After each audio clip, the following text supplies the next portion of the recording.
related business. Well, next, a company with big plans to install 190,000 electric vehicle charging points by 2030. Connected Kerb says it wants to level up EV charging across the UK. To achieve that goal, though, it will require £1.9 billion in investment. Well, Chris Pateman-Jones is the chief executive of Connected Kerb, and he joins me now. Chris, very good morning to you. What's the cost of installing a single charger, basically? Hello, Ian, and thank you very much for having me.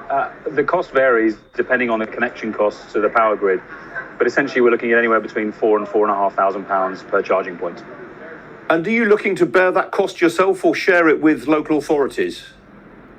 We're open to both different options. I think the unique thing about what we're announcing today is that we're able to bring private financing to bear in terms of trying to tackle this, the lack of EV charging infrastructure that's out there. So I think the uniqueness about the announcement today is not just the 1.9 billion that's required, but actually the 10,000 charging points that we've specifically contracted already, which are all long-term contracts, and that means that we can actually attract large-scale infrastructure funders to fund those projects. So we can bring private funding together with public sector funding if we need to. And when a private sector provider of funding gets into bed with you, I mean, roughly what sort of period of payback are they looking at?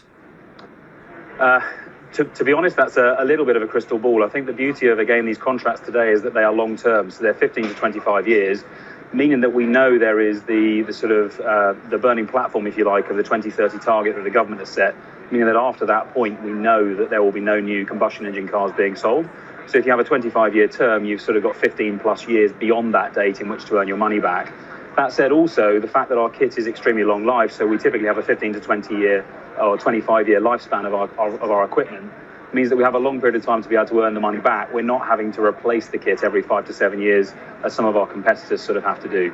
So we can afford to earn it back over a longer period of time. Just for context, in terms of your question, we expect on our charging points to be, we aim to be over 12% utilised. And actually, in fact, on many of our charging points that have been in the ground for more than 18 months, we're actually up over the 18% utilisation. So a pretty profitable network if you deploy in the right way, in the right locations.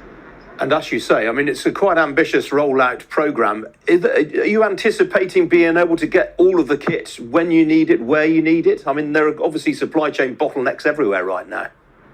There are. We've spent a lot of time over the last year designing and sort of building flexibility into the charging points themselves, so that we can take different types of sockets if we need to. So sockets were, for example, one of the constraints earlier in the year. So we've built flexibility so we can take multiple different types of sockets. I think it's worthwhile bearing in mind that this initial 10,000 that we've announced today, and then the 30,000 that we're contracting, it is big. It is transformational in comparison to what's been done before. So pre-pandemic, the largest contracts that we'd seen were up around the 200 charging point mark. So it is transformational, but in the context of large infrastructure, this is very achievable, and the team that we have within the business is expert in this. We also work with a lot of proven infrastructure contractors, so we're not fazed by this particularly. I think, again, though, coming back to what we said earlier on, the key thing here is that we're able to bring together private and public finance. That's been the key challenge previously, has been bringing the big capital to bear on this, because you really need to see millions and millions of these charging points being deployed, and that's not necessarily appropriate to be funded through the public purse. All right, Chris Pateman-Jones, good to talk to you this morning. Thanks for joining me. Thank you for having me. Thanks.